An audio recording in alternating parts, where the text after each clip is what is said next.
Selamat datang di channel Penerus Pejuang, sebuah channel untuk mengartikulasikan pemikiran dan sikap yang merdeka, yang dilandasi oleh nilai-nilai demokrasi, keadilan, dan keterbukaan yang bertanggung jawab. Teman-teman, ini mungkin video saya ada sambungannya dengan beberapa jam yang lalu ya. Karena keterbatasan waktu, saya harus banyak beraktivitas selanjutnya. Maka video yang sebelum ini hanya tidak panjang ya atau pendek. Ini saya ingin menguraikan beberapa hal lainnya yang belum saya ungkapkan, belum sempat saya ungkapkan di video saya sebelumnya. Ini memang para pendukung Jokowi, saya berharapnya tidak terlalu overestimate dalam proses ini. Juga harus menyisakan sebuah rasionalitas. Karena apa? Karena kalau terlalu overestimate, nanti justru akan membekukan jalan pikiran. Akan menjadi tidak kreatif. Sebab apa? Saya mencermati dari gelagatnya. Memang ada sebuah gelombang, ya gelombang ini masih menengah ya, belum gelombang besar. Ada sebuah gelombang untuk menghentikan proses hukum perkara tuduhan ijazah palsu yang menimpa mantan Presiden RI ke-7 Insinyur Haji Joko Widodo. Dan gelombang itu tidak dibikin oleh orang-orang awam, tapi notabene dibikin oleh para tokoh, para cendekiawan, para akademisi. Dan ini tentunya tidak boleh dipandang sebelah mata, tidak bisa dipandang remeh. Karena suara mereka cukup signifikan kalau kemudian disuarakan ke pemerintah atau malah ke Presiden Prabowo. Apalagi kita tahu bahwa tipikal Presiden Prabowo itu adalah tipikal orang yang sangat mengedepankan stabilitas. Jadi mungkin beliau belajar dari mantan mertuanya dulu, yaitu Presiden kedua RI, Bapak Soeharto, di mana dulu Presiden Soeharto memang menomorsatukan hal stabilitas. Ini tercermin juga dalam kebijakan Presiden Prabowo saat memberikan abolisi pada Tom Lembong dan juga memberikan amnesti pada Hasto. Alasannya jelas, ingin menjaga kondusivitas bangsa, ingin menjaga stabilitas nasional. Karena kasus Tom Lembong dan Hasto dinilai berpotensi terhadap instabilitas politik. Walaupun itu sebenarnya masih debatable ya. Kalau dicermati saat Tom Lembong ditetapkan sebagai tersangka pun tidak nampak adanya pergerakan dari massa pendukung seperti itu. Hasto pun yang sebagai petinggi sebuah partai besar, ketika ditetapkan sebagai tersangka pun saya lihat ya memang partainya bereaksi, tapi tidak terus mengumpulkan massa terus memerintahkan massa turun ke jalan secara besar-besaran, tidak juga. Tapi itu sudah cukup mengusik Presiden Prabowo karena konsep beliau memang stabilitas itu nomor satu, seperti Presiden Soeharto dulu. Ini juga sudah saya cermati sejak awal bahwa para penuduh ijazah palsu sebenarnya mereka menyadari kalau perkara ini sampai maju ke proses hukum, ke proses persidangan, mereka akan kalah. Karena semua bukti itu dimiliki oleh Jokowi dan UGM. Paling gampang ijazahnya jelas itu milik Jokowi. Bukti-bukti akademik dari masuk sampai Jokowi lulus, kuliah wisuda, itu dimiliki oleh UGM semua. Trio teroris, trio RRT, Roy Rizwan Tifa tidak memiliki apa-apa. Mereka sebetulnya hanya apa? Hanya mencermati beberapa item yang sudah ditampilkan Bareskrim, atau mereka mencermati hal-hal yang sudah beredar di media sosial, kemudian mereka tafsirkan sendiri. Itu sebetulnya, mereka menafsirkan sendiri. Mereka tidak pegang barang orisinilnya. Dan mereka pun sebenarnya tidak berhak untuk menafsirkan. Karena tafsir itu otoritas dari Fakultas Kehutanan sebagai pihak yang mendidik Jokowi dari masuk sampai kemudian lulus. Mereka yang berhak menafsirkan. Nah, ini mereka sebenarnya sudah sadar sejak awal, mereka tuh berpegang pada benang lapuk atas tuduhannya. Tapi mereka mau gak mau harus fight. Bagaimanapun ijazah Jokowi harus palsu. Skripsi Jokowi harus abal-abal. Karena ini menyangkut eksistensi mereka. Mereka harus bertahan. Kalau tidak ya mereka dengan gampang masuk penjara. Mereka harus mempertahankan itu mati-matian. Yang tidak disadari oleh para pendukung Jokowi adalah dengan kelambatan dari proses hukum di Polda Metro Jaya itu memang beri peluang besar bagi kubu teroris, kubu RRT. Mereka sampai bisa bikin buku. Buku itu kan sebenarnya hanya memindah saja, memindah dari apa yang selama berbulan-bulan mereka gaungkan di media sosial. Kemudian dipindah ke buku, dibumbu-bumbui dengan apalah analisis ilmiah, rumus-rumus segala macam, sehingga seorang Ridho Rahmadi pun terpukau. Hanya dipindah saja. Yang dilakukan oleh trio teroris RRT kemudian adalah menggalang dukungan politik, menggalang dukungan massa, menggalang dukungan dari para tokoh-tokoh. Karena prosesnya terlalu lama. Dan mereka berhasil, sangat berhasil. Bahkan di sela-sela waktunya, mereka juga mulai menguliti Gibran. Jadi mereka benar-benar, kalau boleh dibilang, mereka benar-benar terorganisir. Mereka terencana, terstruktur, dan lumayan rapi menurut saya. Kalau kemudian akhir-akhir ini ada riak-riak konflik di antara mereka, itu sebenarnya tidak berpengaruh besar dibanding dengan gelombang dukungan yang masuk ke mereka. Ini yang tidak disadari oleh pendukung Jokowi. Yang tidak disadari oleh pendukung Jokowi bahwa proses hukum tidak selamanya berakhir di persidangan. Kalau toh masuk ke persidangan, tidak selamanya berakhir dengan hukuman, masuk penjara. Tidak, ini harus disadari.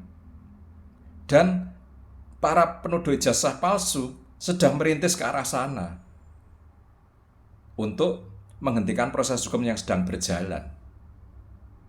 Tapi mereka bermuka dua, ambigu. Di lain pihak mereka sampai detik ini tetap menyerang, tetap mempropagandakan bahwa ijazah Jokowi palsu.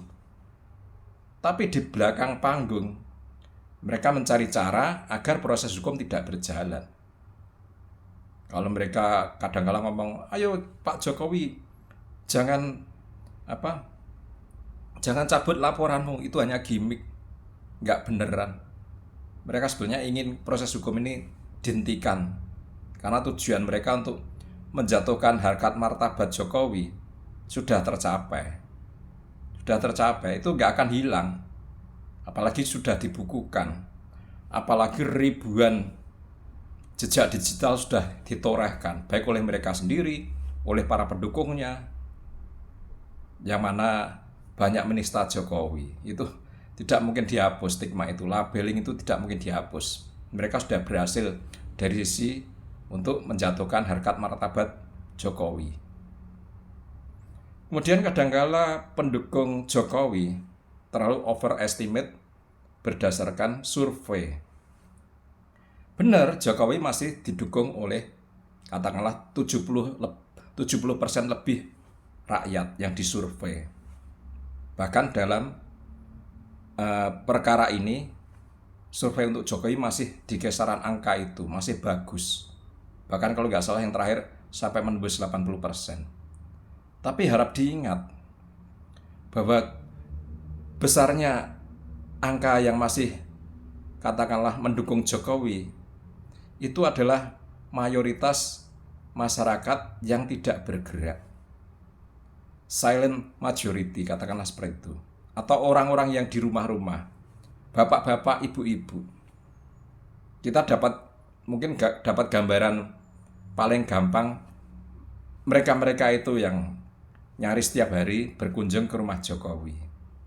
Mereka adalah sosok-sosok damai, sosok-sosok yang mendambakan kehidupan ayam tentrem nerimo. Tapi belum tentu kalau mereka mau diajak misalkan turun ke jalan untuk mendukung Jokowi, untuk mengcounter para penuduh ijazah palsu, belum tentu. Jadi ini realitas yang harus dipahami juga. Besarnya dukungan belum tentu nanti bisa menjadi alat pressure, alat untuk menekan, belum tentu. Di lain pihak, kubu para penuduh ijazah palsu, mungkin dukungan secara massa jelas kalah dengan Jokowi, dukungan masyarakat maksudnya.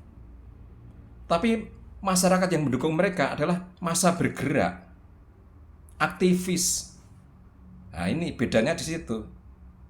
Ini bisa dilihat kok.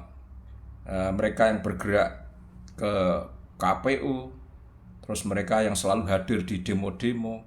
Artinya mereka walaupun jumlahnya terbatas, mereka aktif bergerak. Belum lagi kita melihat rombongan tokoh yang akhir-akhir ini bermunculan untuk memberikan dukungan. Ini tokoh-tokoh yang ya boleh dibilang tidak sembarangan. Ada Profesor Jimli, Profesor Mahfud, Susno Duaji, Komarudin Hidayat, Gayus Lumbun. Banyak lagi yang dari UNER itu. Banyak, teramat banyak.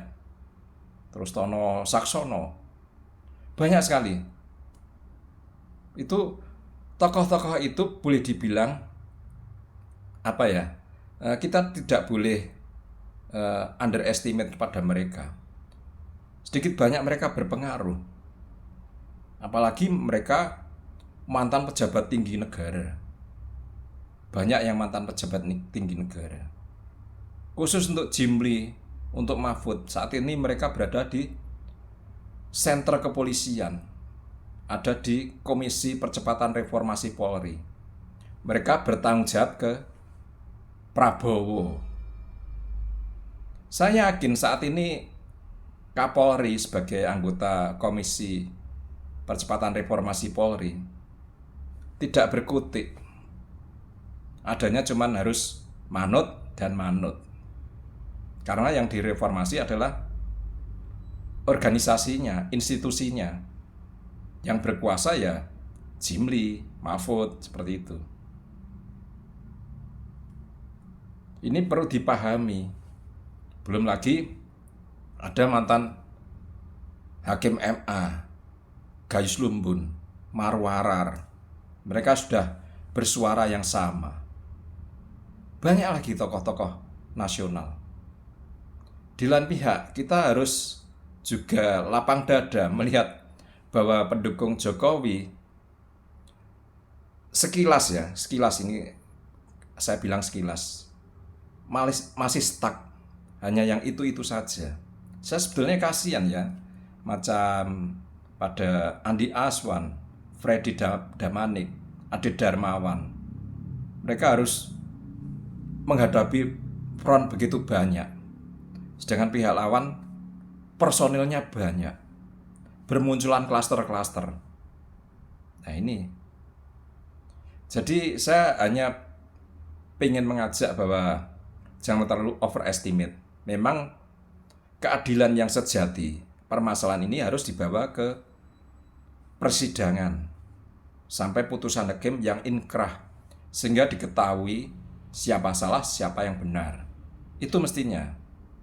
Tapi dalam sejarahnya di negeri ini juga proses hukum bisa dihentikan karena adanya tekanan publik beberapa kali itu. Contohnya kasus cicak buaya lah. Di tahun 2009 ketika Bibit Chandra dijadikan sebagai tersangka, publik bergerak, tokoh-tokoh nasional bergerak. SBY turun tangan, akhirnya dihentikan melalui Deponereng Jaksa Agung. Itu terulang lagi di tahun 2015 kasus Abraham Samad dan Bambang Wijoyanto, dua pimpinan KPK yang saat itu dikriminalisasi oleh kepolisian. Narasinya begitu, dijadikan tersangka. Publik bergerak lagi, kemudian dikasih deponering lagi.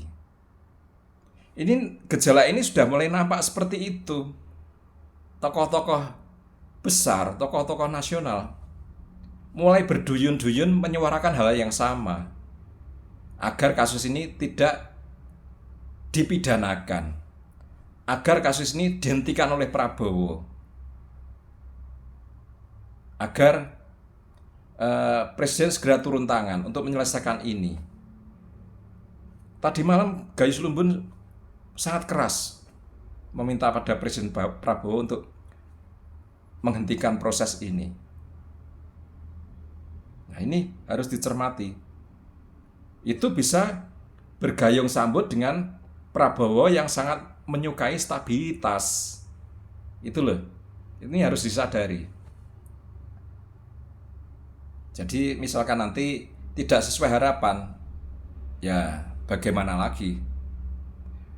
Mungkin memang perlu kreativitas dari kubu pembela ijazah asli ya. Jangan hanya monoton yang begitu-begitu saja. Kubu sebelah itu sangat kreatif ya. Memang sangat kreatif mereka. Bikin banyak klaster. Kemudian ada yang sektor untuk mencari dukungan tokoh. Ada yang sektor untuk mengorek-ngorek dokumen-dokumen di KPU, bersidang di KIP, ada yang di pengadilan di daerah-daerah. Mereka terorganisir. Itu mereka ingin mencari kemenangan dalam hal social justice.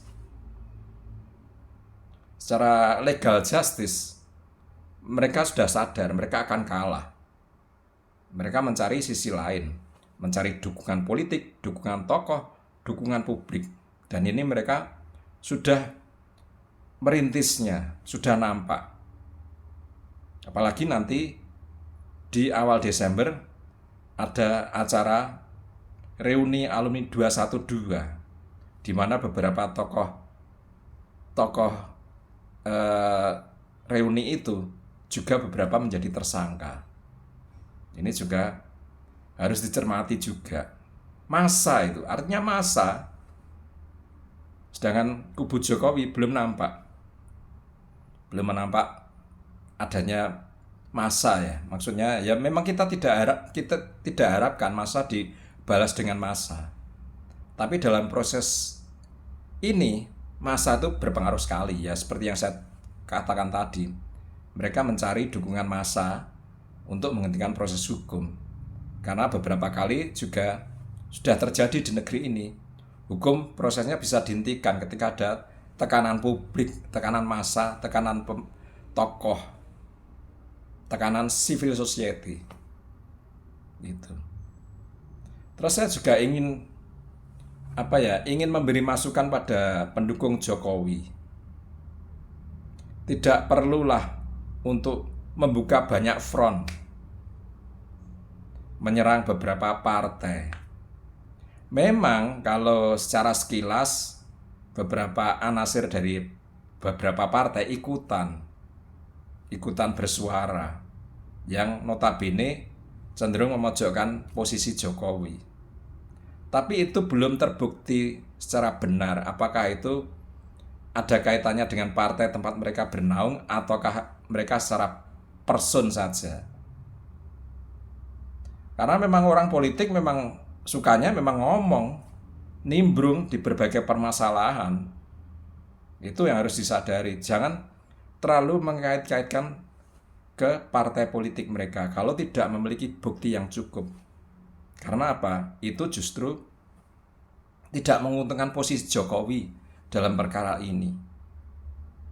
Jokowi saat ini tidak memiliki backup politik dalam hal politik formal ya, politik formal kepartaian atau parlemen. Dia sudah terpisah dengan partainya dulu. Saat ini dukungan hanya dari partai PSI yang dipimpin oleh Kaisang, anak Jokowi. Partai kecil tidak memiliki kursi di parlemen. Tentunya berbeda kalau harus berhadapan dengan partai-partai besar yang memiliki kursi di parlemen. Dalam posisi seperti ini, di mana ada tekanan massa, tekanan tokoh, jangan memperluas medan pertempuran dengan mengajak bertempur partai-partai. Itu harus dihindari. Katakanlah ada suara dari Beni Kaharman, ya itu mungkin person, mungkin, karena belum ada bukti bahwa itu suara dari partai. Demikian pula jangan langsung cocok logi. Backgroundnya Roy Suryo dulu partai apa, Denny Indrayana partai apa. Mereka sudah lama keluar dari partainya. Itu loh, tidak menguntungkan. Terus juga petinggi partai PSI suka nyerang partai lain, antara lain yang terakhir menyerang Megawati, itu harus dihindari. Ahmad Ali ya kalau nggak salah, orang baru di PSI pindah dari Nasdem. Dia kayaknya tipikalnya banyak suka menyerang. Yang terakhir nyerang Megawati itu tidak menguntungkan. Tidak menguntungkan. Justru bisa merepotkan Jokowi. Mereka notabene adalah partai-partai besar yang punya kekuasaan di parlemen maupun di pemerintahan. Kalau PDIP nggak ada yang di pemerintahan. Itu loh, jangan membuka banyak front, tidak menguntungkan. Di parlemen sudah ada fraksi PKS yang memang sudah memperlihatkan keberpihakan pada para tersangka. Jangan menambah fraksi lagi untuk mendukung mereka. Kalau menambah fraksi lagi untuk mendukung mereka, ya selesai.